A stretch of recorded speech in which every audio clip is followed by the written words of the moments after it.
Hey, it's the Chubby Bartender Podcast with your host, Jason Gillum and Chad Reynolds. With a special guest each week. Sit back, relax,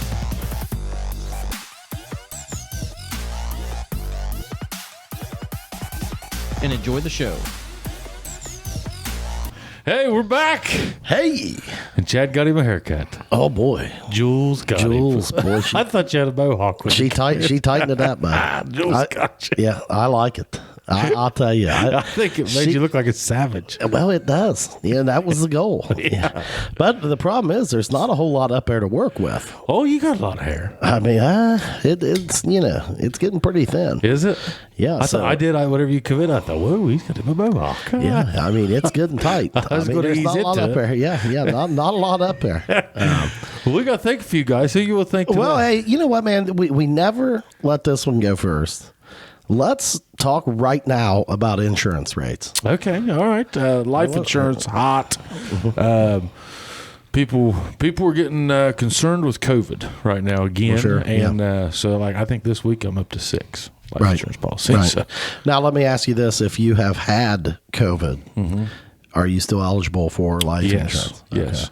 If you, it's all case by case at this point. Okay. So they are asking about it now, but I haven't seen it affect anything. Okay, fair enough. Yeah, So Gillum Insurance, if you need a quote. Yeah, give us a call, 740-395-0357, or shoot me an email at jason.gillum, Gillum, at american-national.com. There we go. Yeah. Hey, let's, How many points you got? how many points Yeah. On the reward system. on the reward system? Oh, my goodness. I got 5,000. I still haven't seen I still have not looked at the points. Oh, top right. Okay, yeah, I just didn't click on it. I've been, since our last program, I've used the app twice. Oh. You know, you got all kinds of points. Well, I picked my son up, today from school, and he hadn't eaten his lunch very good or whatever. So he won McDonald's. So, well, I kind of thought, well, we'll slide in and out of there. That'll be quick.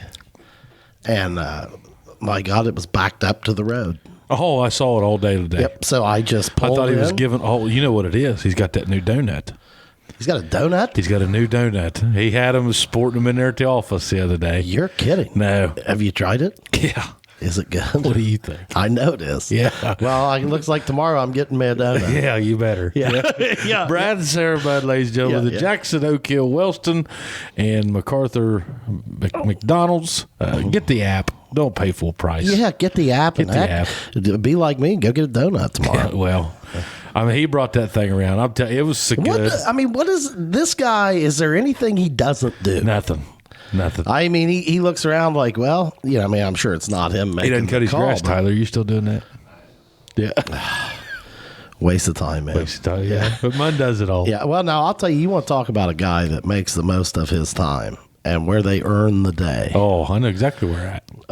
Over at AP Prep. Our boy Prater, and we got a guest from Prater here tonight. Yeah, absolutely. So we're going to be talking about him, but hey, I can tell you from firsthand experience, made our first trip over there Tuesday. Great. Gibson, Gabe Griffiths, hats off to Gabe. Yeah. Gabe, man, 8-year-old kid. My nephew loves him too. Yeah. I mean, they just, I don't know that I've ever seen somebody so good with kids at that age, getting what they got out of them. Yeah, did Gib enjoy it? Oh, he loved it. Can't wait to go back. Good. So, AP Prep, you can look them up. So, the way I did that, I got on apprep.info.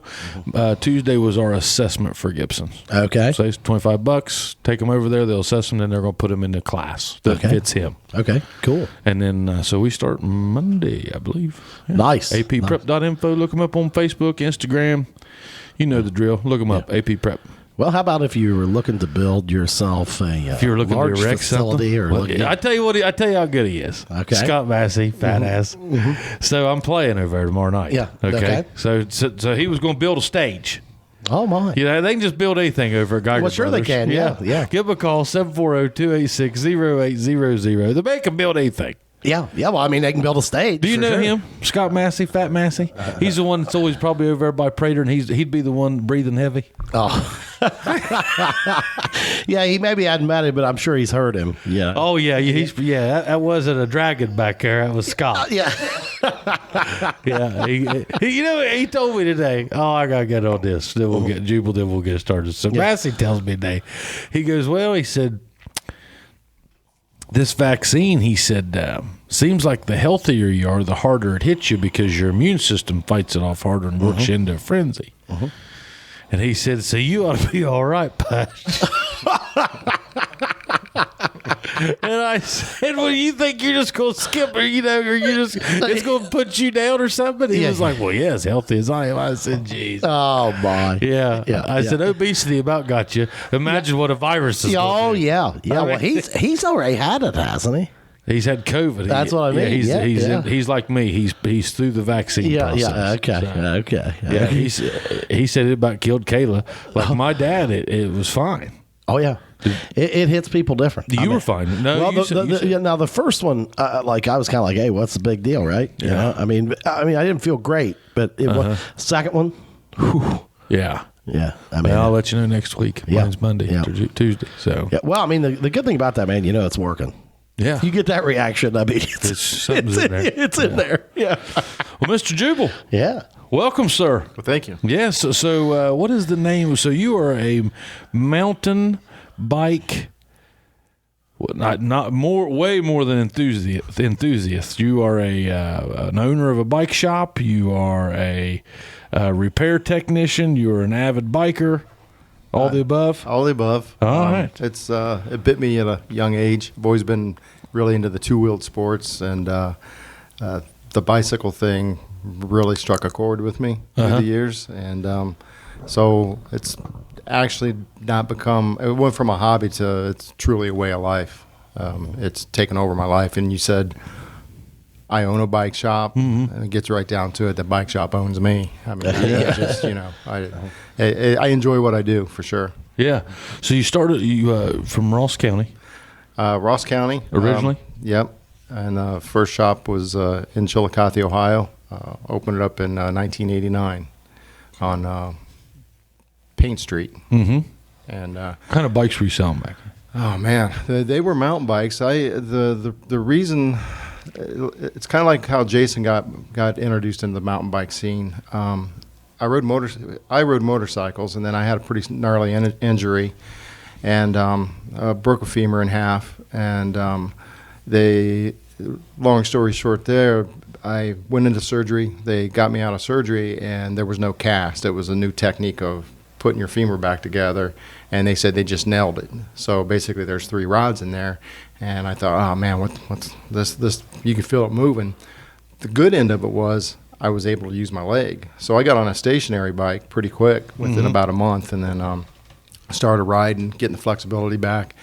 Within about 3 months, I was literally out riding a mountain bike, not in the mountains, but on the road and stuff. Down here, I mean, it ain't like it's all flat. No, but I wasn't getting into the gnarly stuff, like the rocks and trees and stuff. Was that like, okay, from a guy just coming right off a motorcycle? Mm-hmm. I mean, was that a pretty tough switch, or was it just? I mean, the injury kind of. You're like, hey, man, this is great. It's. Did you feel like it's too slow? Yeah.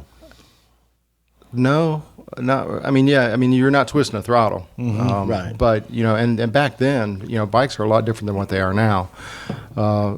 So that's how I got into it. A lot of the skill set on a motorcycle crosses over to the mountain bike and vice versa. So it was pretty natural to come across. It was just a matter of getting the lungs and legs built into it. So motocross is still a physical sport, but there's places where I can do a little resting with that throttle.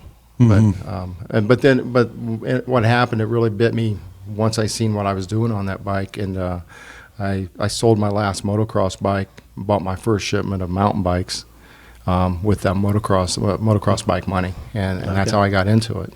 And it just kept building from there. And so did you completely walk away from the motocross? I did. Okay. It was over with. The mountain bike thing really bit me hard, and it seemed like something that not only it was easier to do because you didn't have to do as much prep or clean up or travel to a certain place to ride. Yeah. You're not washing and all that stuff. Yeah. And so are you mountain biking in Chillicothe at this point, back in the 89? Yeah, back in those days, there's been quite a progression of what was considered illegal and what's legal now. So back in the day, I was sneaking in there and riding bridle trails, say at Great Seal State Park. A lot of the trails was straight up and down. I know, man. I horse those. I don't know how you do it. Well, back then, it's even worse than what it is now. And it was pretty brutal, but I went from basically when park ranger, if they see me come out, they would just unload on me. Say, hey, we're going to take your bike. You don't need to be out there. I know, you're not supposed to be here. And so it was really. Wonder why? Well, the government, the state, parks and recreations, they consider a bicycle a vehicle. A vehicle, yeah. Whether it's a motorized vehicle or not. It's a wheeled. Yeah. And when you get right down to it, they even would consider a wheelchair a vehicle too, even though it's not. I mean, for what we would consider a vehicle, you got to rip the trails up apart or rip them up with. But they claimed erosion, they claim all this, that, and the other. So there was a lot of controversy there. That was, like I said, in '89, and I really kind of started even prior to that, probably about '85, and then that's when I started getting into the '89 is when I opened up the shop. With that purchase of the mountain bikes. So you were like the pioneer of like going out into the woods in Southern Ohio. In Southern Ohio, probably. The whole. It's just now kind of starting. I mean, there's been some groups that come, like Scioto Trails. I horseback ride over there a lot. Yeah. And you guys, we share that trail with you, I believe. Great Seal, I think we share some of it. It interchanges. Correct. And you're used to, you'd go over there on a Sunday morning and you didn't see, maybe you might see a couple cars in the parking lot with a bike rack. Well, now by the time we get out, we usually go earlier than the bikers. Most horse people do. And then by the time we get out there at 11, 12 o'clock, parking lot's full. Yeah.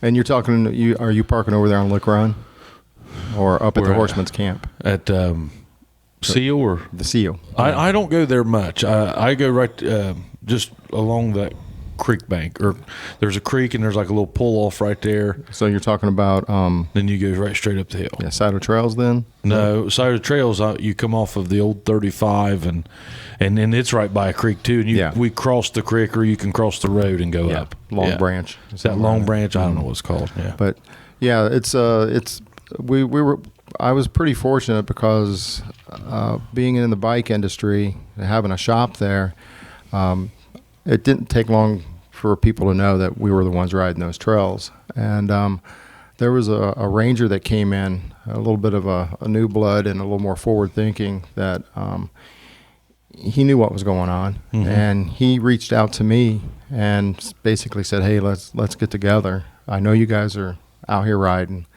And he said, I'd like to go ahead and move forward with it. And at the same time, I had some recommendations of rerouting the trails. And not only would they be safer trails, but they would be even better for the ground, the erosion. They'd be more sustainable.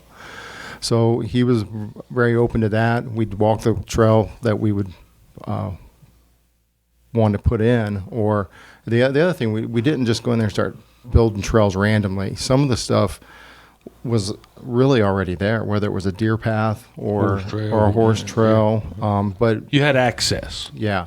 To do what you needed to do to help yourself. And so it evolved. He I think he was really good. I believe his name was Gruppenhoff, but we had a good rapport with each other. I thought whenever we first went in there, I thought, all right, we're in there. We're gonna have we're gonna be stationed up at the main entrance, with mountain bikers over here. Well, on Lick Run there was a pull off there, and it was a virtual dump site. It was, there was mattresses, garbage. I mean, there was always something being dumped there. It was just terrible. Is this at Scioto? It was a Great Seal. Great Seal. I don't know the road name. But anyway, he after it was all over with, he said, "We'll let you guys get in there." He said, "But I got one thing." He Clean said, up that trash. "You guys are going to be stationed right there." And I'm like, "Oh man, that's a train wreck over there." Yeah. But now forward, switching up to 20 years later, 30 years later, he was on point because that is the most traveled area there is now. So it's kind of a crossing roads for all the trails. Yep. Plenty of parking. There's a kiosk there with maps. There's a station with a pump and some tools to work on your bike there. Oh, really? So it's become like the area. It's a trailhead for mountain bikers. Yeah. And so the guy was on point, man. He's not there anymore, and I think he's moved on to other parks. Yeah. But it was definitely an honor to work with him, and definitely great to have somebody that was thinking forward. So this is all in your prior time here. Mm-hmm. So this is back in the 80s, 90s. Exactly. And then, so we kind of talked about this a little bit outside, but Chad wasn't here. But so then, you had some life-changing events, and you end up with the economic crash of 2008. Yep. And the reason I'm getting right to this is because Chad's going to understand. Yep. He went to Colorado. He went out west. Oh, nice. Yeah. And you've been out there ever since until just recently. Yep. Moved back last year when this whole COVID thing started. And the main reason I came back. Let's not talk about coming back. Let's talk about what you did out there. Okay. So go with your buddy there. Well, I had met a guy through the bicycle shop. He was out of Cleveland, and he would frequent trips down here to ride with us. So he was an avid cyclist also, and he was a tape salesman. So he would come down here to the manufacturers and hit up these guys. Sold 3M product. You're thinking, oh, tape. What about this guy? I don't know about all this stuff. Well, once again, he was real forward thinking, but he ended up landing a pretty killer deal with 3M, and he had moved to Denver, Colorado, and he had a 3M distributorship. Basically, in that 08, 09 area, we had always made contact, and he made the statement, too bad you got all that stuff going on there at Chillicothe, Ohio. He said, I could use you in Denver. And at that point, I hung up the phone and looked out the window literally across the Great Seal Range there. And I thought, my son was out of the house, and me and my wife were kind of going different ways. And I called him back up. I said, I'll take it. I didn't even, he wouldn't just take me for that. He said, I'm going to fly you out and check it out. And so I flew out there. I don't know how deep you want to go, but he took me into the mountains, took me to some of his hot spots. He's Where at?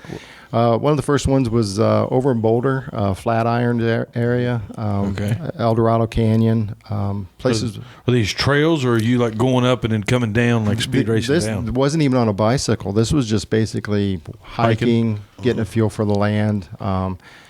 I know what he was doing. He was Making you fall in love with it.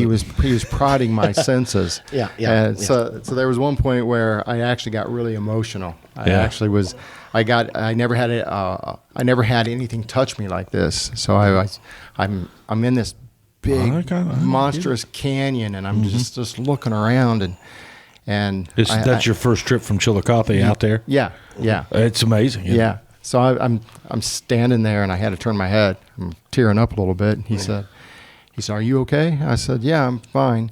And he looked around at me. He said, "Are you getting emotional?" I said, "Yeah."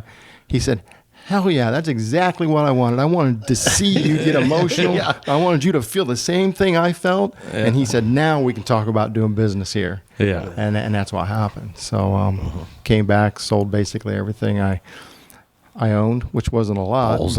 Ballsy. Just, I think I called it my midlife crisis. You think it was? Maybe a little bit, Would you call it a crisis or a midlife reckoning? It was a crisis at first, and it was a reckoning after. Yeah. Well, I mean, it had to be. I mean, was there? How old are you at that time? At that, I was. Don't say 40. No, I was 45. 45, 46. So when it you're our started age. happening. I'm 40. Chad's 48. Yeah. So At that time, I'm 60. No, I was saying, you're at that time yeah, you're gotcha, our age gotcha. now. Yeah, you're right. What I'm sorry. was there any trepidation at all? Like, was there any? I mean, were you touching the brake at all, or were you like, you know what, man? Now I'm going to go for this, and here we go. I bet your juices started flowing. It was wide open at that point. yeah. I think the biggest thing was my like I said, my son was he was a man at that point. Yeah. Still a young man. Right. 18 years old. And once again, me and my wife, we'd been together for 30 years, and we'd shifted gears. We evolved to different individuals, and so there was nothing holding me back. It was time for me to explore. Yeah. And explore not just the terrain, but explore myself out there. Yeah, find yourself. Yeah. Yeah, I agree with that. So That's awesome. So it was a big move. It was exciting. It was scary. I literally, when I went out there, I had no place to stay. And whenever I went out and stayed with my buddy, I was checking out places on Craigslist, and I found a listing which I thought it was some kind of a scam, because it said, roommate wanted $500 a month. He's cold backed. I'm like, and I literally was up at where I got emotional whenever I got the call from the girl. And I got the call from the girl, and she said, yeah, I'll be here tomorrow if you want to come and check it out. So that I don't know if you want to go that deep into it, but I went and checked it out. It was a attractive girl that had she worked at an airline where she was a stewardess. So she's never home. Yeah. And I'm like, there's no freaking way. Yeah. I thought this is perfect.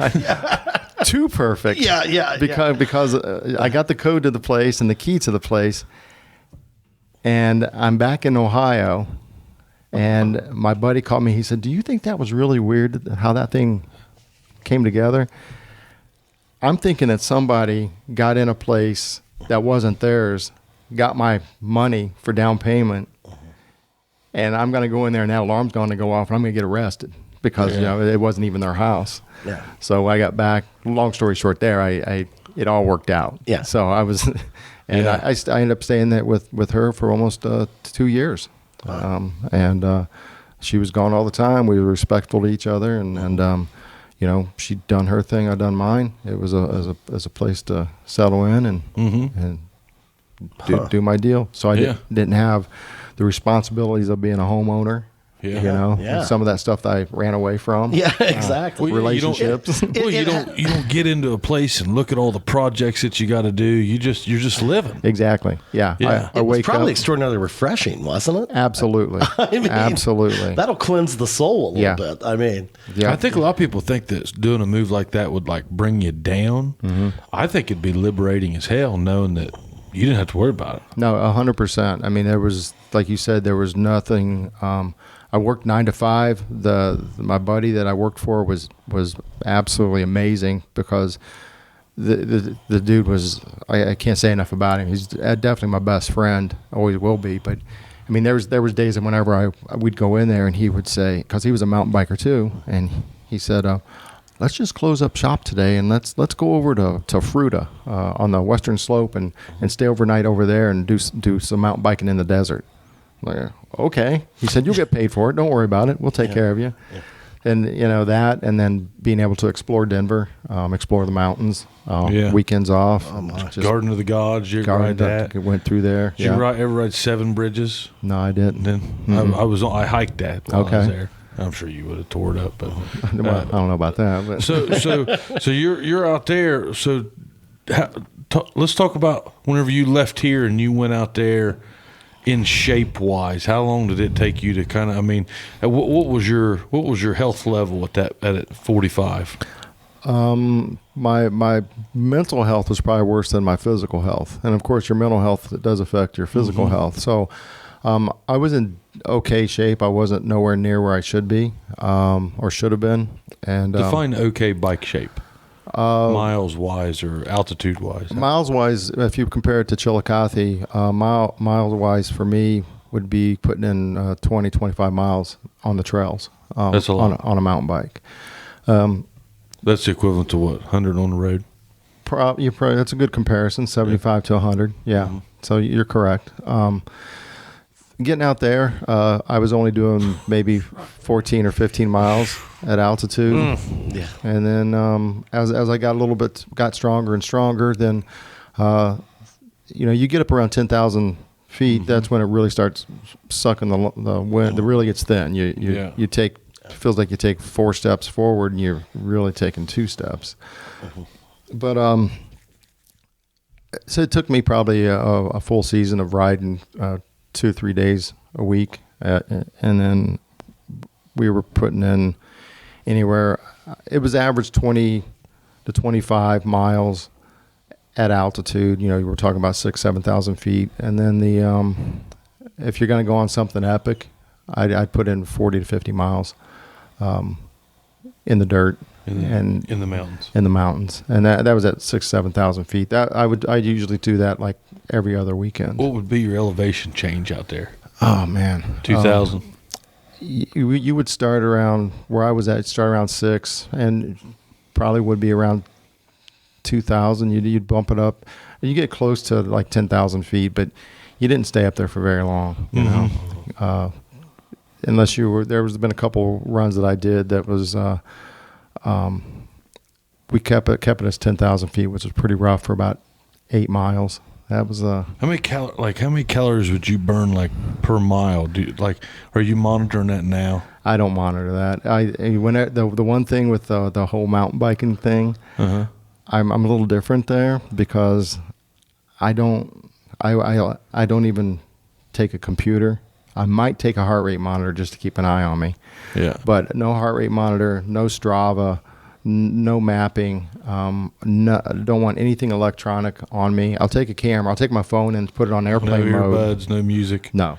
I want to hear the wind. I want to hear my bike. I don't want any kind of distraction, and just so I can mentally check out and just soak it in. Mm-hmm. Throw a couple of energy bars in your pack and a couple of gels and have plenty of water. Yeah. And maybe a beer at the end. Yeah. So you're out in Colorado just living it up. You're the guy that we all think of, basically, bike shop, just living it. Did you ski? I didn't ski. So what was you in the winter? Believe it or not, people think that just because you live in Denver that you're snowed in, but in reality, Denver's really mild. About like here. It is, but it's a drier climate. So if you get snow, and once that sun pops out, if there's snow on the ground, literally within about 3 or 4 days, it's done in Denver, and what they call the front range. So the front range, you're only going to get up to maybe about 6,000 feet. So a lot of that front range trail system usually gets snow, but it's not so deep that you can't ride it. So I could literally ride year round. And then the other thing is with mountain biking, there was that introduction of snow bikes. So you got a snow bike with a fatter tire, which acts as a snowshoe where you stay on top of the snow. So I had a couple snow bikes, and we would get something out. to look forward to, something different. Yeah. And the reason I didn't do the ski or snowboard thing, it's cool. It just wasn't for me. I'd rather pick my battles. My battle's always on something with a set of handlebars on it and 2 wheels underneath me. Yeah. Did you see a lot of wildlife? See a lot of rattlesnakes. Did you really? Rattlesnakes are they are there, man. And usually the first guy through just stirs them up. They don't even know it. And then about 2 or 3 guys back, I've got videos of the guys riding behind us, and there'll be a rattlesnake just going crazy, striking at them. A lot of elk.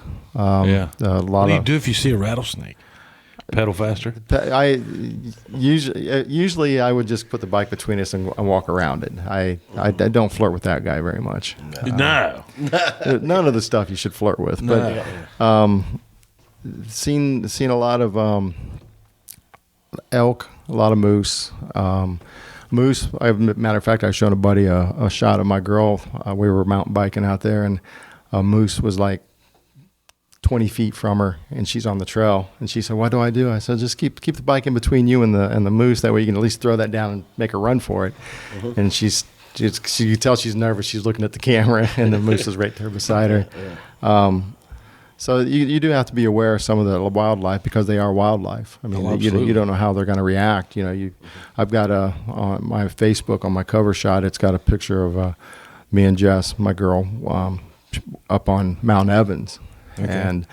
And it doesn't even look real, but she's bundled up. We went up there to watch a sunrise, and at 14,000 feet, I mean, it's just the sun just blazing when it pops up, man.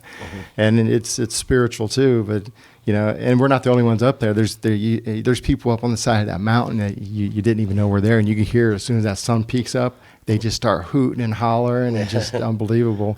But on the way down, there was mountain goats, just out there. And I told Jess, I said, "Come on, let's go hang out with those guys for a minute." And I got shots of her there, and I have to show you, check it out. But it's they're right there, close to you, and it looks like it's a Photoshop photo. And people would ask me, "Is that real?" And but so that's cool. But even those mountain goats, you get close to them, they'll boot you off the mountain. I mean, they're not. You realize out there that you ain't the only one there. It's truly, whether it's nature or wildlife, you have the ability to die at any moment, at any second. Yeah. And that's you don't have that here. No. There's a security blanket here for us, and and my buddy, when I first went out there, we were going on a hike, and he's pulling sunscreen out, and he's pulling out windbreaker, and he's pulling out rain jacket, he's pulling out a body bag, and I'm like, well, what? And I'm standing there with a pair of shorts and a t-shirt. I'm like, "What are you doing?" He said, "You don't understand, Jubal. You could die out here." He said, "You can," and I'm just, yeah, whatever. and then we have to get up on the mountain before 2:00, or down from the mountain by 2:00, because it's almost like every day a storm moves in at 2:00 and lightning strikes. So you have to worry about dying from a lightning strike at elevation. Or in an open prairie field. I mean, people's getting cracked with that stuff, and that's a hard one to survive too. Yeah. So everything around you could get you in trouble. There was a point where I was snow biking, and I got some trouble there. I was ready to. I kept pushing through, of course, and I made it. But I had already picked a ditch out to lay in and see if I was going to survive overnight, and I didn't have the proper gear to survive overnight. So that's why I kept trudging through, and I made it. But that's an example there where it's like, oh shoot, I just opened my eyes to this deal. I got quit horsing around. Did you wreck? Did you get lost? Didn't get lost. I just underestimated how deep the snow was that I was getting into, because on one side of the mountain, when you rolled up to it, you're like, oh shoot, it's just a light dusting. This is cool. I can ride this stuff. So and then by the time I get on the other side of the mountain and then down into a ravine, the snow is literally, I've got pictures of that too, where the snow is literally up to my waist. And I've already committed to that, because I'm thinking to myself, oh, I can get through this to the other side. Well, it didn't quit. I mean, that whole valley was waist deep snow. And then by the time I got to the other side, it wasn't quite waist deep, but it was still pretty hard to get through. So I just had to muscle through it. So you packing your bike, or? Packed it a lot. After I got up out of the valley, then I was able to ride it again. That was probably about 4 or 5 miles of packing down in that valley. And then once I got up to the top of the ridge, I was able to get back on the bike and ride. Have you seen some pretty gnarly crashes and stuff? And I've not seen anything. It does happen. You see stuff on that front range. A lot of people getting in trouble with the terrain, how rough it is, but. For the most part, most everybody's prepared. The biggest thing is just don't ride above what your skill set is. When in doubt, just get off and walk it out. Just kind of. But not everybody thinks that way. But you do see some blood on the trails. Maybe there's a GoPro. Somebody got rocked and didn't realize a GoPro's laying on the trail, or phones. Yeah. But it does happen. So, all right. So you come back here. So you said you got to talking with your dad and decided after COVID. Yeah, the old man, the whole time I was out there, every time I talked to him, he was saying, "Hey, when are you going to come home?" And of course, in my eyes, I thought I was home in Denver, Colorado, or somewhere in Colorado. And when it boiled right down to it, COVID came in and kind of makes your mind think of a few different directions. And I went ahead and took advantage of the situation, and came back to hang with the old man. He's 87, and I thought, well, I'll be kicking my butt, and he's already kicking his butt because I'm not there. So I figured I'd come and hang out with the old man, and then make the best of that. Yeah. And here we are. So he's happy. Talk to him about every day. He actually goes in the hospital tomorrow to get a little procedure done, maybe put a stent in. But he's in good shape. I mean, as for his age, he's still up running around and cutting grass and driving. Whether he should be or not, I don't know. But Yeah. I actually, he's usually got two sets of eyes in the car, but he does good, and he knows that his driving days are getting numbered. And he even made the statement the other day that if I don't feel like driving, don't feel safe, I'm not going to do it. I said, well, that's perfect. So it's time to pull out. You've heard other stories about people still driving, and Oh yeah. Yeah. So you're here now with him, and you have teamed up with Jason Prater, yep. and you guys have started. So give me the rundown here. So I know nothing about what's going on. And how did you meet Jason? Where did he factor? Well, my son, not to go back to that situation, but my son came out to Denver to visit me, and he visited me. He's a cyclist too. And to sum that up, he basically went out. He ended up getting a downhill bike, which is a different type of riding. Within the first year, he won state championship for pros. So people were like, "Holy cow, who's this guy? Where'd you learn to ride?" And this, that, and the other. I knew there was another sport evolving with the industry, and that was called enduro, which is basically a stage race where they time you on descents. They don't time you on the climbs, but you still have to be up to your next section before you have to be within a certain time period, or you're deducted points. The enduro could be anywhere from 20 to 75 miles. When you get into the European stuff, the big stuff, then you start putting in some big miles. So anyway, where I'm going with this is I talked him into doing an enduro in Colorado, and he said, "Well, I don't even have an enduro bike." And I said, "Well, I've got mine. Why don't you take it?" He did. He actually outran the world champion in 2 of the stages. And this company called Yeti Cycles, which is based out of Golden, Colorado, was there. That the world champion was their golden boy, and they said, "Hey," the team manager and the owner of the business said, "Track this dude down, see who he is." Tracked him down, seen what on his roster he was from Chillicothe, Ohio, and they're like, "Who's this nobody that just outran the world champion in a couple of stages?" So reason I went in that direction to tell you where he's at. He's actually on a really big team. You see him in a lot of videos. He is people know who he is.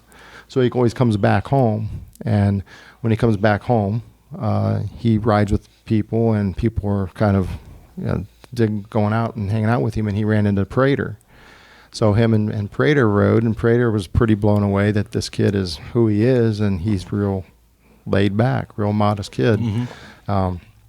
And then he coached Prater a little bit in some stuff. Hey, you need to be doing this, this, and this. And Prater, how Prater is when he gets to when you get into the coaching end of it and the physical fitness end of it, and it just started feeding his adrenaline, I think, with my kid, and that's how I got tangled up with Prater. Okay. He kind of busted my chops a little bit about working on his bikes, and maybe we should do a shop, and And I was like, no, I don't know, man. I've got, I've got some stuff going on here, and he, he has a way of talking a guy into stuff, I think. So he's persuaded me. Yeah. And he has a great facility. It's outstanding. It's people are blown away. I was blown away when I walked in it, because you look, you say, hey man, that building's pretty nice. Then you walk in, you're like, holy moly, that's really nice. With a full basketball court, and then his boxing gym. And then he took me in the back where some of the storage was, and he said, well, what do you think about this? And we could do this and that. And I was like, okay, well, let's do this and that then. Yeah. And that's where we're at. I feel fortunate to be in the position with him. He's we've I think we're good business people, and we're not really driven by the dollar as much as we are by our passion. He also has a cousin. His cousin is Ryan Prater. Ryan Prater, he is kind of my apprentice, or he's coming in and working. He wants to get deep into it. Rebuilding suspension and stuff. I think Ryan's going to be. He's really meticulous with what he does. Real good finish guy, good metal worker, good work ethic. So I think all that stuff's going to really work out for both of us. We can cover each other's tails. So what's this place called? It's called Scioto Valley Cycle. Scioto Valley Cycle, yeah. And it's at the AP Prep Building. Yeah. Is that an address on it? It's 1282 Industrial Drive. 1282. We're in Suite 11. Any of those guys know who we are, though. Yeah. But so explain to me. Okay, let's go back. So Scioto Valley Cycle, right? Okay, we got that out of the way, Prater. But they were telling us. So you're a bike technician, all right? So I'm riding a 12-year-old giant Rincon. Okay. What is there to technician on that thing? I get it. You can raise the seat, the handlebars, but what are you doing as a bike technician? Because that's a pretty big job. Well, there's a lot of moving parts on that bike. What you just described was basic sizing. So there's sizing, fit, and then technician. All those are three different categories. So, like, if you was to bring your bike into me to do a service on it, or you had any questions about it, the very first thing I'm going to do with you at the shop, I'm going to throw it in the stand. I'm going to get it up where me and you both can take a look at it. I'm going to check your chain. I'm going to check your derailleurs, see what the alignment is on that. And when I say check your chain, that means I'm going to check it to see what kind of wear is on your chain. There's a combination of stretch and wear that will destroy a chain. A lot of people don't think about it, but if you really think about it, the chain has the most used, most moving parts on your chain on the bike, and it's the most abused piece of equipment on your bike. So people just neglect it. They just don't even think about it. Yeah, I've never even oiled mine. Right. So there you go. We're gonna have to have a talk. You have to have an interview. I'm coming over Monday. But we'll check the chain to see what the wear is on it. Brake alignment, brake adjustment, brake wear. Check your tires, see what kind of wear is on those. Some people don't realize that there's a bevel on most of these roads that you ride, so one side of your tire wears out quicker than the other. There's wear indicators on them, and some people don't even know you have a wear indicator on your tire. They just ride it till it's flat, or they think it's weather cracked or whatever. Do you need to balance those tires? If you was doing about 60 or 70, we'd probably talk about balancing your tires, but there ain't too many people doing that. But no, you don't. Basically, air pressure is what you really need to pay attention to. You should check the air pressure in your tire every time you ride. At least every time. If you're riding 2-3 days a week, you need to check that air pressure every time you ride. The reason being is lose a tire, it's like losing a leg on a horse. You're done. You can be done. But the other big thing too is people don't realize that unlike a car or a motorcycle, a tube on a bicycle, it's a little more porous. So you can actually, with just barometric pressure changes or temperature changes, that air leaks out just by 3 or 4 pounds, which is going to affect your ride. And basically checking to see if everything's tight on it. So if there's anything wore out on your bike, I will show you right there on the spot We'll talk about the price of it, and have you all wrote up, give you a time when it's going to be done. So that's your basic. Then you get That's your basic bike service. That's your basic bike service. And you're doing that at Scioto Valley Cycle. Correct. The other thing too is that we're really deep into is suspension bikes. A lot of people don't realize that suspension bike front fork, in other words, the front fork and the rear shock, usually you need to have a 50 to 100 hour service on it. So what I would compare that to is it's just like the oil in your car. You know that the oil in your car needs to be changed. You don't know what's going on in there, but you do know what could go on in there. You don't see it. And the same way with the suspension bike. A lot of these guys I've seen already that's bringing their bikes in, I'll ask him when it was serviced, and he's like, well, I never knew about a service. Yeah. So a service is basically not like you're overhauling it or anything, but basically changing the oil in it and putting new seals in it, just to freshen it up. So the oil gets contaminated just like in a car, and all those small pieces of metal or Teflon or whatever adds up to wear can wear out the small parts that's inside your shock or your fork. So suspension is a big thing that we do. I do a lot of that. Just packing cylinders, draining oil, repacking. Pull them completely apart, do an inspection on them, see if there's any wear down inside that you don't see. So we pull the fork completely apart, put new seals, new fork seals, new seals on the bolts that hold it in at the bottom, foam seals in the top. And even before we put that in, we clean everything out. We wash it out, spray it out with alcohol. You're going to get dirt and grime in there. You could get dirt and grime. So we clean everything out, put it back together, and it's every time somebody grabs it, they're like, holy cow, they can feel how silky smooth it is when we're done. Now, not every suspension bike needs that. You do have some bikes out there that are, I don't want to call them disposable bikes, but they're just not up to, there's no moving parts in there like that. It's just a spring and a bushing, and you're kind of. My bike was an expensive bike to me, but it's not a high end bike. I mean, I think I gave $600 to $800 for something like that. Yeah, but I mean, it's not a. I mean, that's kind of like low end, isn't it? I wouldn't call it low end. Low end is more of a, say, a department store bike. Those are heavy. They're heavy. You don't get a frame size. So basically, when you go to a bike shop and you buy a bike shop bike, you do have a frame size. So you get a bike that actually fits you. So when you go to a department store, it's a one size fits all, and you can't perform properly in a one size fits all.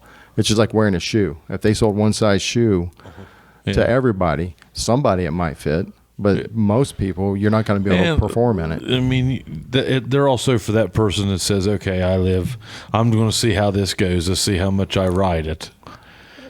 Here's the bad thing about that concept. The bad thing about that concept is I guarantee that bike will never work right for you. So there I am pounding the table. It'll never work right for you from the get-go. So it could deter you more, that could make you want to ride more. You're going to be like, this thing is killing me. The seat's not working right for me. The gear's not working good for me. The bike's not fitting me right.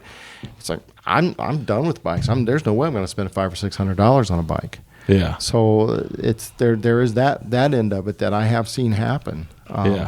We've got what's kind of cool that's happening right now, which is huge in Colorado and in California, is high school mountain bike teams. Yeah, Adina just started one, didn't it? Correct. Yeah. So high school mountain bike teams, and an example of what we were just talking about with Bike Fit, one of the coaches came in yesterday, and he said, hey, I let one of the kids ride my bike, and I could see he was struggling on his bike, and I took a ride on his bike, and he said, there's no way that you could ride this bike competitively, because it is a department store bike. He said it would turn me against riding a bike because it's just not working for me. There's no way this kid can be competitive on this bike because his equipment's just not working properly. He can have the best motor in the world riding it, Yeah. but he's just not going to have the chassis is not working. So that's an example, an extreme example of what I was talking about. Yeah. That it could deter them more than it could help them find their way.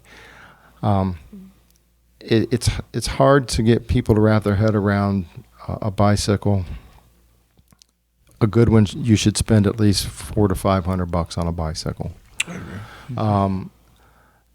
If you're getting into mountain biking and you tell me you're going to get in the dirt and you're going to start $1,500. shred the gnar, Yeah.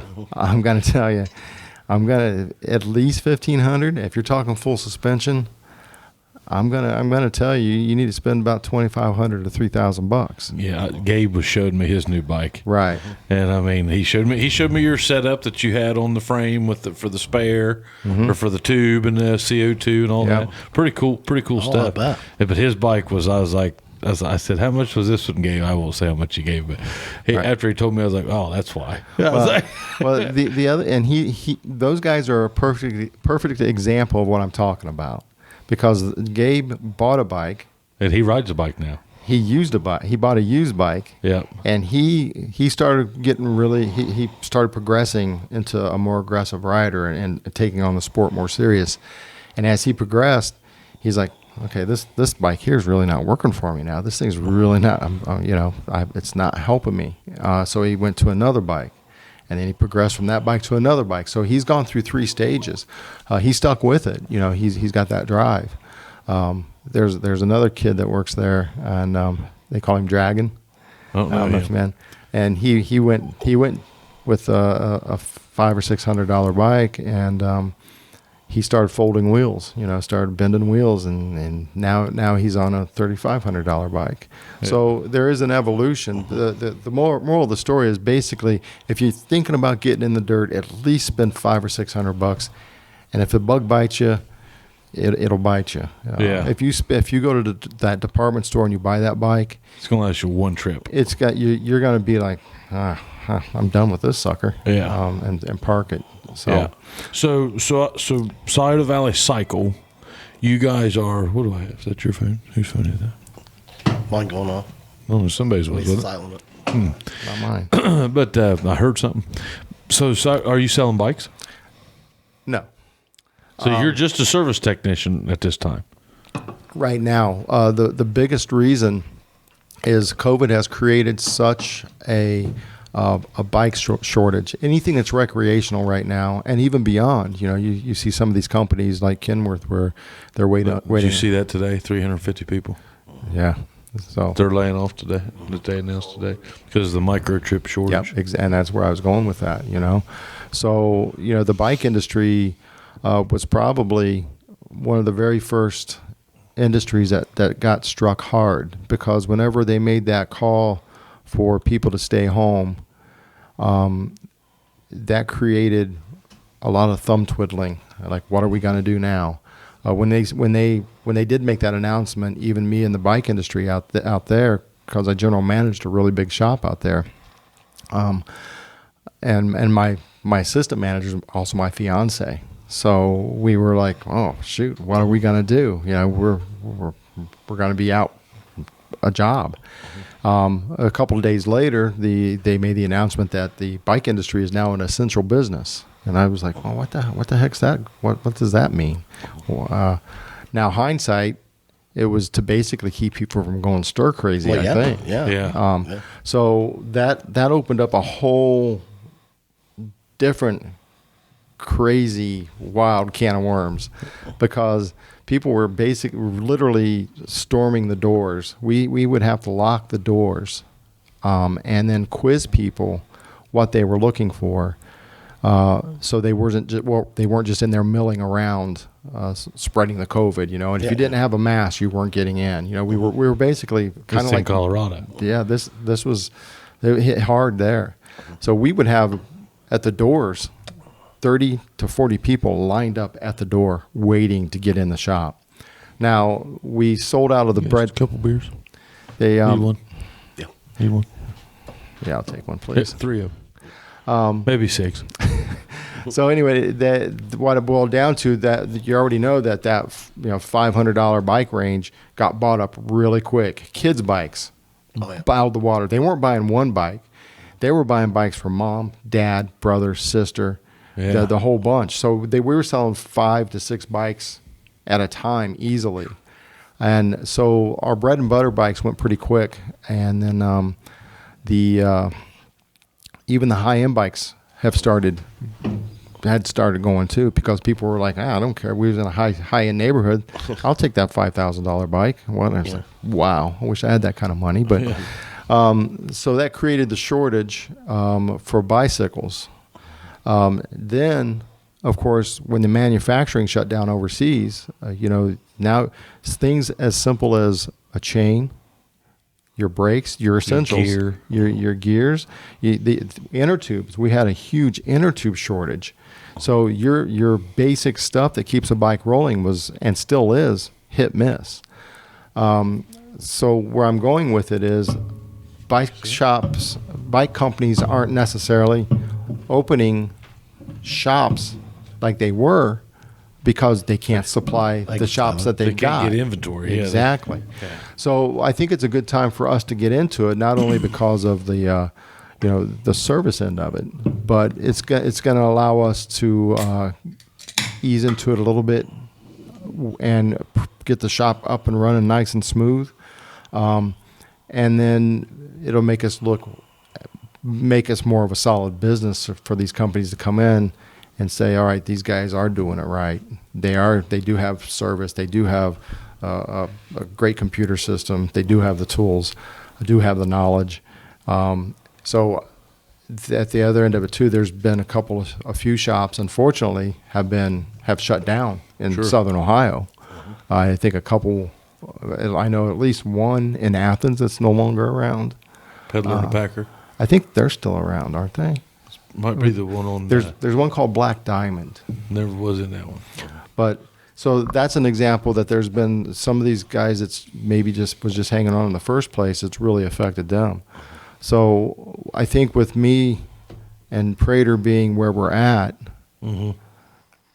is a key spot, because we are 50 miles south of Columbus and we're 50 miles north of Portsmouth.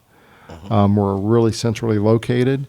The name of the shop was my son brought that because the old shop that I had was called just north of Daytona, or they shortened it up to J-Nod. I asked him, do you think we should bring that back? Because Prater was all about it. He's like, yeah, let's do that. And I was kind of reluctant. And Jubal, that's my son's name. He not Jabal, not Hubal, not Hobble.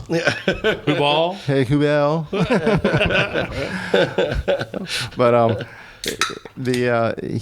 he told me, he gave me a couple of names, and then he said I really like Scioto Valley Cycle, and it's for a second I thought SVC. It's kind of, it sounds kind of generic, but because there's a lot of Scioto this, Scioto that, Scioto Valley.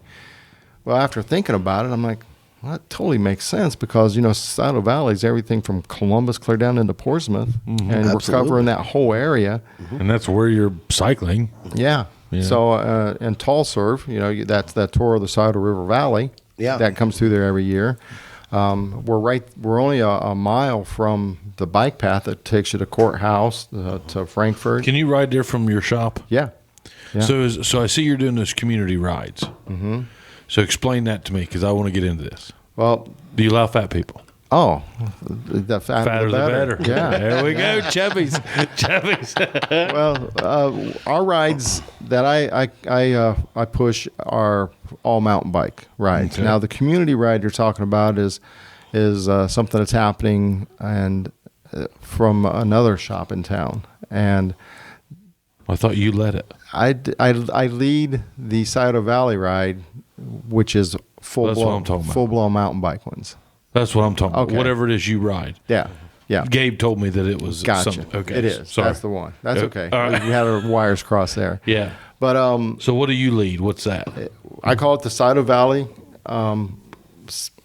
Cycle Group Ride. Okay. And we take off. We do it that's what it is, every Tuesday and Thursday. Okay. We meet up at the bottom of Rocky Knob, which is part of the Great Seal. Our Tuesday rides, what I've turned them into is I don't want to call it a technical ride, but I'm calling it a ride that you show up to, and if you have a skill set or an obstacle on the trail that you want to, what we call session, we'll hang out there and give tips on how to get through that section, body position, things like that. So there's a couple like log jumps and things like that we've been. You guys just put in some log bridges. Yeah. So where we're going down in, you guys will log it or put some mud in between the logs or whatever. Yeah. So we go down there. We'll do that, and then Thursday rides is a full blown just get out and burn it up ride. How many miles? We really pay attention to the crew that we have. So I don't really put out a set of miles if we've got. I show up this Thursday. Fat guy like myself. How many miles am I expecting? We're probably gonna put in about 6-7 miles. Oh, I could do that. Yeah.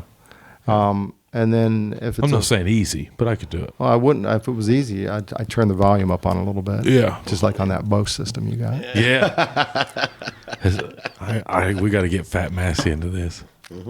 I can't believe Prater hasn't talked him into this. I'm surprised. I might kick him over the hillside of the trails. Yeah. So we get out. We have a good turnout when it's all over. How many people go on Thursdays? I've had as many as 15, which is a pretty good crew. We have pretty committed Helmets? 6 to 7. Yeah, definitely helmets. You're recommending helmets, Yeah, water bottle, definitely a water at bottle. least a $500 bike. Yeah, but we won't hold it against you if it's not. If you show up with the Walmart special, yeah, we'll get you to the top of the hill and we'll say a prayer on the downhill. How much walking goes on one of these? None. None. So you got, I mean, man, hey, listen, I know these hills that you're talking about. So like whenever you cross the creek at Scioto Trails and you run that valley, are you saying that you'll go to the top and then you'll make that bowl? Is that what you do basically? And then come back down in front of your vehicles? At Scioto Trails, basically what I would do would be probably go up Long Branch, which is the side that you park on. Cross the creek. Okay, so I do the same thing. And motor straight up that mountain. We go out that valley for a little ways. Yeah, exactly. That bottom. And then you start climbing. That's a bitch. And then we'd shoot over to the. You climb that on a mountain and you don't get off. No. I'm getting off. Well, you can get off. And that's okay if You can push. Yeah. We'll be up ain't there. no way I'm going up that. We'll get you up there. Holy shit, dude. Well, I mean, that's a climb. Well, I mean, you got to stop and give your horse a breath at the end of it. Well, here's what's kind of people don't realize, because back in the day, I sound like the old guy, which I am, but back in the day, when my son was 8-9 years old, I would take him to Scioto Trails with us and Great Seal, and we would take off. And there used to be a do you remember the airport loop? No. There used to be an airport loop down there, which is about 3 miles. Did it go out the road and down on the other side of across the road from you? Yeah. Yeah, okay. I've done that before. So anyway, we'd start there, and then we'd head over to Long Branch. And when we hit Long Branch, when he was a little guy, I would take an inner tube and put it around my seat post and put it around his handlebars, and I'd pull him up that hill. And at that point, when I was a younger, in shape kind of guy, I could motor straight up that with no problem. Through a season or two, I think it was one season, and I remember I could feel him pulling me back there a little bit, and like towards the end there, I noticed that there was more slack on that inner tube, and he was even bumping my tire. He's ready to go. And I'm like. It's like, okay, I thought, okay, you little sucker. This is the last one. I'm pulling you up this. So the next ride, we hit the bottom of the hill there, and I kept going. And he's like, hey, Dad, aren't you forgetting something? I said, no. You were rubbing my tire the last time we were coming up there. You were on your own, dude. And that was it, man. He at 9 years old, he was hammering those mountains and grinding it up like you wouldn't believe. So. But we always had a really good group of guys. It wasn't a race pace. We always had a lead guy, and we always had a tail guy. And the lead guy always made contact, more of a visual thing, like, we're gonna have to hold up here a little bit. Let's hang out. Let's shoot. Let's grab us a drink. And Let Fatty get up here. Hey, let old fat ass get caught up. He's back here pushing. I didn't say that, but we'll let him. Yeah. Start chanting Fatty, whatever. Back here. So we always had a really good group of guys that we would cheer each other on. I mean, it was a learning experience, not just with the physical end of it, where you kind of pushed your limits, because we always had really fast guys riding with us, or strong guys. Mm-hmm. But it always gave those people a chance to see that, this stuff is possible. And I've seen people evolve within a season from being a pusher to all of a sudden they're riding it, and they're just unbelievable how quick they come along. And not only just with the physical end of it, but learning your bike, learning how to fix a bike on the trail, learning what to pack if you have a problem, what kind of nutrition should you have, how much water should I be packing.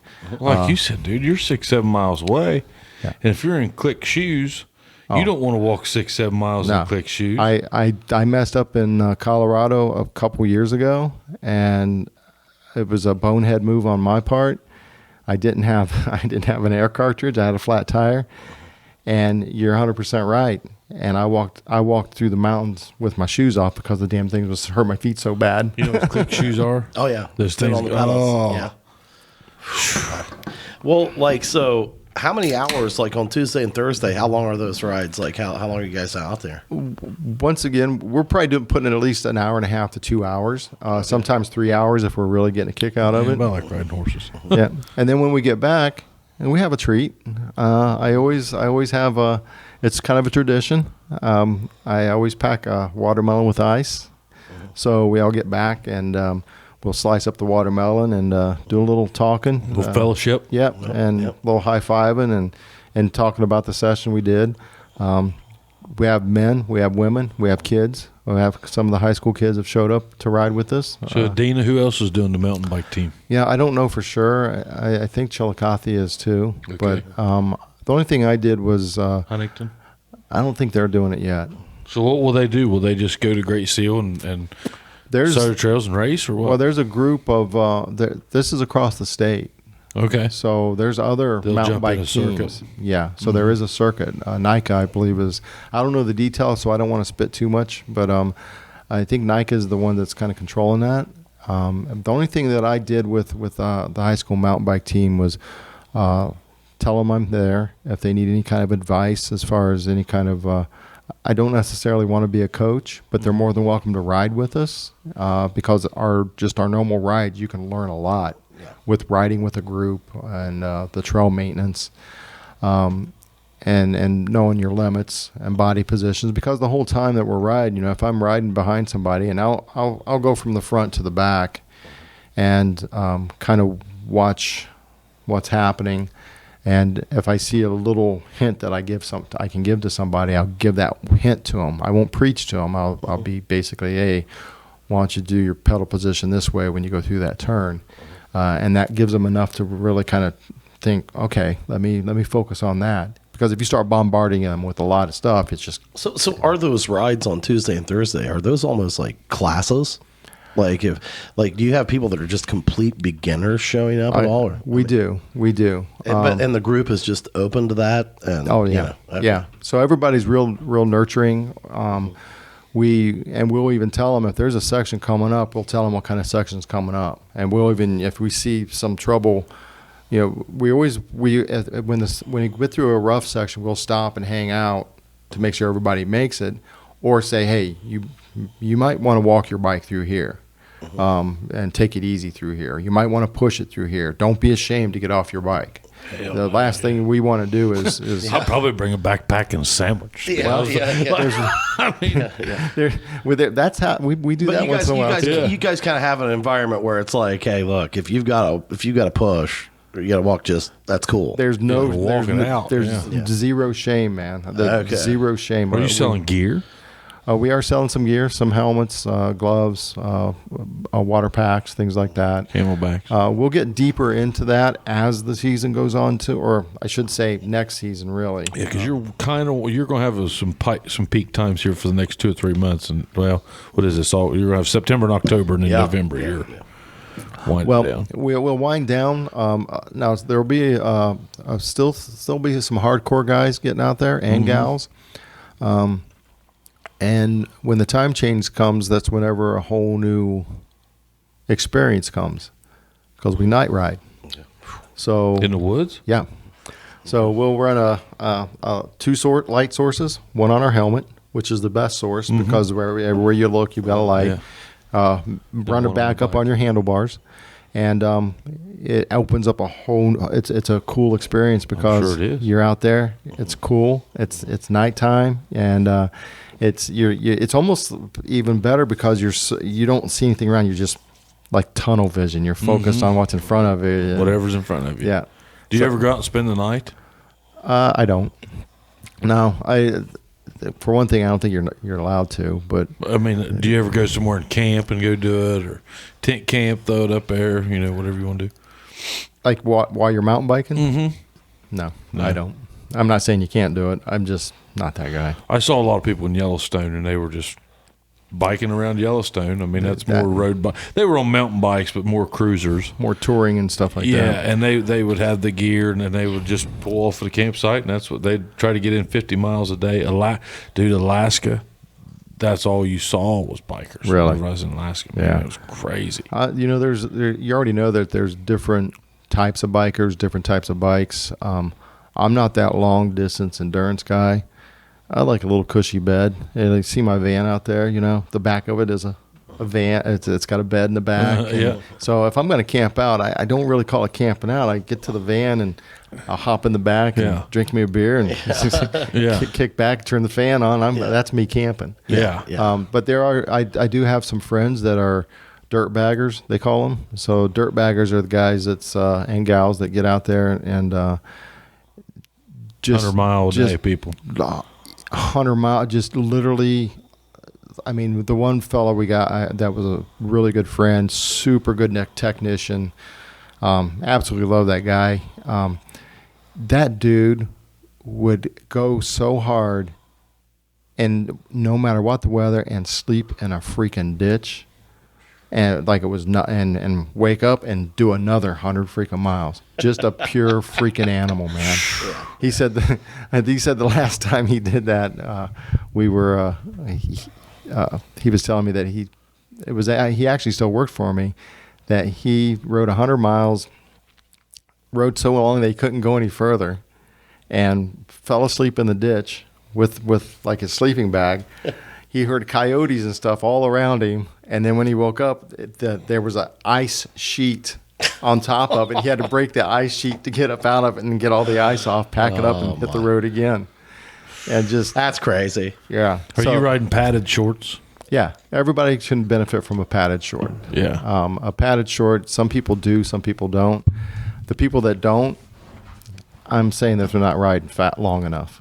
Yeah. So it's just like wearing a glove. If you have a little bit of padding back there, because ideally, whenever you're riding a bike, And you're trying to soak up absorption, or you're trying to absorption, you keep from chafing. Mm-hmm. You basically you should only have two parts of your butt touching that seat, and that's your sit bones. Mm-hmm. If you have any other tissue touching, or there's some issues with you trying to slide forward, then you got the wrong seat. But when you have a padded short, it's basically like having a glove when you're working. It's just going to keep you from chafing, blistering. Yeah. Yeah. So definitely a padded short. You can get pretty deep into the whole apparel end of it. What kind of apparel are you mountain biking in? I run basically a bib. So what a bib is basically it goes underneath your gear. It's a bib that comes over your shoulders. It has a pad in it. It also has pockets, and it's like a skin suit. Okay. But it's vented. It's like you can see through it. The pockets in the back and pockets in the side, and then a jersey goes over top of that. You can cover that up with a jersey and then the jersey just looks like a normal jersey. The shorts look like a baggy short, but the shorts have access holes to get into those inner panels to get your gels or your waffles or your pump or whatever you're going to carry. Pockets in the back to carry extra water. Helmet, of course, gloves, And then, of course, like you're talking about shoes. So a clipless shoes is what I prefer, but people run flat pedals too. I do wear eye protection. You never know when something's gonna fly and get you. Yeah. Sticks, whatever. But so I get pretty geared up. I rode with we've got a couple of gals that ride with us, and man, I think they're probably, I shouldn't say probably, they are the baddest riders that I've rode with in years. Kelly Boggs is one of the girls, and Heather Tarleton. I feel kind of embarrassed because I rode with Kelly the other day, and I had the full get up, and she gets out and she's got her riding shoes and she's got lycra shorts and a tank top. I'm all geared up for battle. And she looks like she looks pretty like she's just ready to go to the beach or something. Yeah. And she's just destroying. I mean, she's just crushing pedals like you wouldn't believe. So but it was a technical ride. So the next time she even admitted, she goes, well, next time I want to ride, I want to wear my pads. So some people will wear knee pads, and elbow pads, and they're not real super thick. They're like a thin neoprene that goes on. So basically when you take that, when you take that hit, it's not going to cut to the bone. Yeah. So it's all personal preference. Sure. But some of those guys out there. Safety's a big thing, man. Yeah. And if you prepare to crash, it just builds your confidence. Mm-hmm. You're like, you're ready to go down. You're not going to get skinned up. Yep. So, it's all personal preference though, what you're gearing up for. I don't personally wear the knee pads or elbow pads. Whenever I do gash myself up, I was going to say, you was chewed up earlier. Yeah. Whenever I was like, oh, maybe I should have had a pad on, but you get a little hard. You just lived with that. I thought, well, this guy just lives with a broken shin. It's skinned up all the time. Yeah. You got anything, Chad? No, man. This has been really interesting. So how can they find that? How can they? What are we doing here? I mean, Prater, I'm gonna rip Prater's ass here, okay? Because I don't know how to get a hold of you guys. Well, I don't know where I can shop with you. I don't know anything about it. You can kind of blame me for that too, because I've been holding my breath on it. That means that there's a couple key components that was going on to get the shop up and running. The one key component was getting the tools, which I had a lot of them, but there was some key tools in the shortage of the bike industry that I couldn't get a hold of. So I finally got those, and I'm still building that too. The other key component was a POS system, a point of sale system. Square, easy.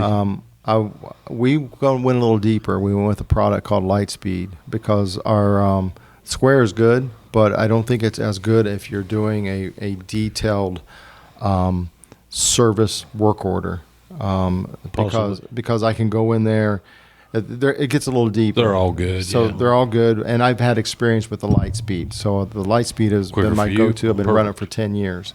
So I wanted to get that up and running, so I didn't have it scribbled on a piece of paper and then that thing blow away. And next thing you know, I'm like, all right, your bike's not done. Yeah. I don't know what happened to it. Yeah.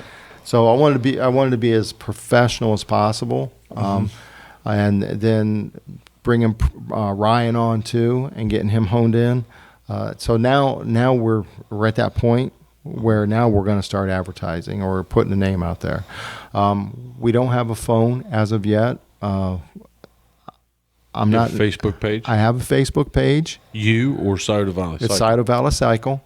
We have an Instagram. I'm on that all the time. Matter of fact, a guy like Instagram or Facebook better. I use Instagram, and then it posts to Facebook, so it works together. I like the Instagram because of the simplicity of it, but it's cool to be able to link the two together. But it's also cool that people contact me through both of those. Yeah. I'd say contact-wise, I'd probably always go to Facebook. I'm 50-50. Yeah. Because people's contacting me 50-50. Yeah. The other night I was, you get 60 years old. Sometimes you can't sleep. You're just stirring, thinking of stuff. So guy hit me up at 12 o'clock at night, and he said, "Hey, I need this," and message me. I messaged him right back. He was like, "Holy cow, I never expect the message to get back to me that quick. But it's literally like that with me throughout the day. Well, tell your boy Prater that then he needs to stop doing those damn autos. Yeah. If I get one more, I'm not receiving text messages from him. Well, don't feel special because I get them too. Oh, I guarantee he big legs everybody. Big legging everybody. Yeah. So, but basically, if you message me on Facebook or Instagram, we'll get back at you. We're still working on our website. Jubal or not? Scioto Valley Cycle. Scioto Valley Cycle. Scioto Valley Cycle. And then our webpage is still being built. So Okay. that will be Scioto Tyler Valley helped Cycle with at .com. So those are your best ways to get a hold of us. Our hours are a little bit weird, but Send a Facebook message. Get to know. send me a message. Reach out. Yeah, and Mondays 2 to 7. Wednesdays 2 No to 7. rides on Mondays. Right. So it's just Tuesday, Thursday rides. I shut down at 5. Got to get my priorities set, right? It's all about the ride. Yeah, absolutely. Yeah. So yeah, your biggest mistake is not just reaching out to us. We just started showing up on Google also. Just started that this week. Okay. And the hours are not right on that, but we'll get that squared away. Okay. So we're starting to get a presence. We did do a couple of ads a week ago. We've already got people that's coming in. From Dayton. I'm did some work for some people from Dayton with full service on their suspension. They're absolutely super stoked on what Well, we've share done. this interview on your Facebook page, I this definitely podcast, will. because I think this has been wonderful to let people know who they're dealing with. Yeah, it's great. Yeah. I mean, I can't wait to get involved with this. No, I'm excited to be here. And Jason is I saw this Tuesday night over there. His concept with the come when you want, pay whenever you come. You're not obligated. You're not mad at him. You want to get over there. It's perfectly price pointed. I mean, it's just I just love everything about, and I can see this bike thing, not mimicking that, but I can see that type of him bringing another cool concept in with this, and I think that'd be great. And that's where he's at. He wants the cool stuff under one roof, and with people that are passionate about what they do. Yeah. Once again, I said it before. I'm fortunately or unfortunately, I've never been driven by the money. I've just been driven by what I love to do. And my son's an example of that, and being with Prater is an example of that too. We're here to help. I'm more than happy to help. People feel like, I'm asking too many questions, but there's no such thing. No thing. Yeah. You just ask And me you're questions. welcome in chubbies. Yeah. I mean, Yeah. fatter the better was your exact words. Chubby is chubbier the better. Yeah. Fatter, there's a difference between fat and chubby. I'm not going to get in that debate. I told you I'm not going to talk politics, so I'm already over that one. Fair enough. Yeah. Have you enjoyed yourself with us? No, I really enjoyed myself. It's a good. real pleasure being here. Yeah, thank you for coming on, man. thanks I've for coming enjoyed the on. shit Yeah, out of I that. hope you come back sometime. You got man. any questions, Tyler? Good, Chad? You can. Hey, I'm good. So look them up, Scioto Valley Cycle on Facebook. Look them up on Instagram at Scioto Valley Cycle. Yes. And just shoot them your questions. Hours are depending. Hey, it's 2021. Who gives a shit about Yeah. hours? That's right. 24/7. That's what Hey, people's hours are. Hey, I met a guy on Sunday. He had a flat tire. He messaged me on Saturday night. He said, "I don't know when you're open." I said, "Come down. I'm 2 miles from the shop. I'll fix you up tomorrow at 9:45." Yeah. I Folks, fixed him up, and he was at 9:45. There you go, man. Yeah, so it's there it is. typical. Look them up. Hit that like button on their page and ours. Chubby Bartenders and Thanks, Jubal. Thank you. Yeah, thanks, Jubal. And leave us a comment. Let us know what you think. If you're a cyclist, hit that like button. See you. Yeah. Appreciate y'all. Thank you.